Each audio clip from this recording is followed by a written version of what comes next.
Hi, this is John with the Bonsai Wire Podcast. I'm breaking into your podcast feed for a bonus episode. I'm working on a new series that I'm going to occasionally be dropping into your podcast feed. These are short and sweet nuggets of wisdom that I'm learning about during my time as an apprentice under Michael. This week I want to talk a little bit about watering.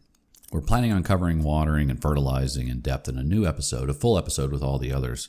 But I want to introduce a few small concepts that might be helpful, especially during the heat of the summer. The first concept is to water the trees with a small amount of water a few times. The idea with that is that you give the trees some water, but not too much, and you begin to introduce the water to the soil, begins to hydrate the soil, and then you come back to it a couple of minutes later, maybe 3 or 4 minutes later, and you give it a little deeper watering that time. And so the soil really gets to absorb the water well, and it really helps to fully hydrate the soil, because the idea is every time we water, we want to give it a full watering, a full complete watering. The second thing I want to talk about is what do you do if a tree becomes too dried out and even becomes hydrophobic?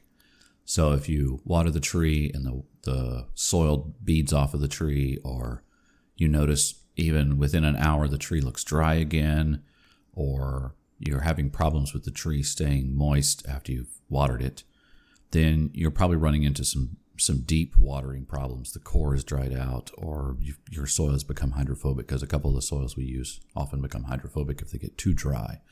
So there's a couple of things you can do. If the tree is small, or if it's an accent plant and it's become super dry, you notice maybe even the leaves are wilting, you can submerge that pot in a tub of water. Just bring the water up to above the line of the soil, and you'll notice it starts to bubble. Give it about 15 or 20 minutes until the bubbles stop, and then you can pull it out, and it should be ready to go. If the trees are larger, you can't move it, you don't have a tub that big, you can also just water heavily. So you water it once, and then you give it 5 minutes, and you water it again. And then maybe every 20, 30, 45 minutes, you come back and you water the tree again the same way. You give it a double watering, and it may take a few days to do it that way, but within a few days, you'll notice that the tree has kind of returned back to the normal state of watering, where it's kind of on par with the other trees, needing to water at about the same time. So that's a good way to bring the tree back when it's become too dried out or hydrophobic, back to a normal watering schedule. The third thing I want to talk about is a Japanese concept of hamizu, which is a leaf watering. So with the leaf watering, what we do is, especially in the hottest days of the year, we'll go through the garden and do a very gentle watering with our hose, and we'll spray very high in the air, and it's a gentle rain down onto the foliage of the plants. We want to get the plants, the benches, and you get the rocks and everything, the whole surrounding. The whole idea is just to cool off and refresh the surrounding. We don't necessarily want to get the soil wet during the hamizu. Obviously, you're going to get a little water on there, but you don't want to do a full watering per se.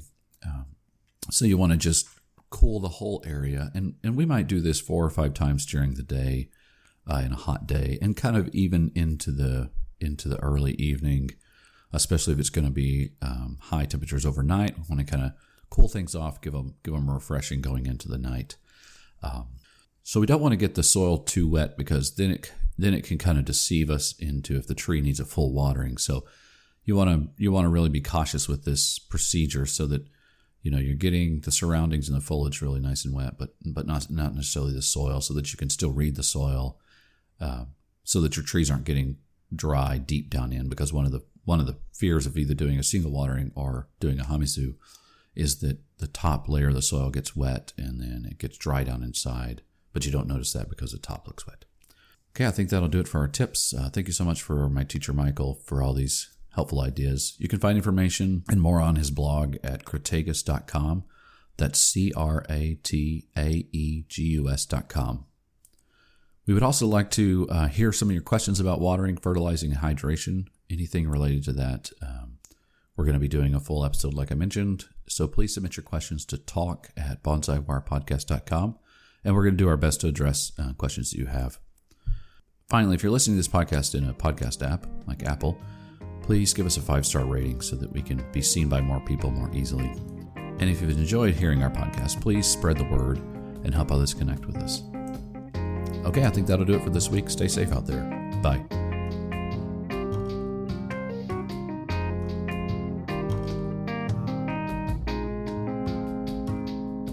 music on today's podcast was brought to you by the fine folks at Blue Dot Sessions. Check them out at www.sessions.blue.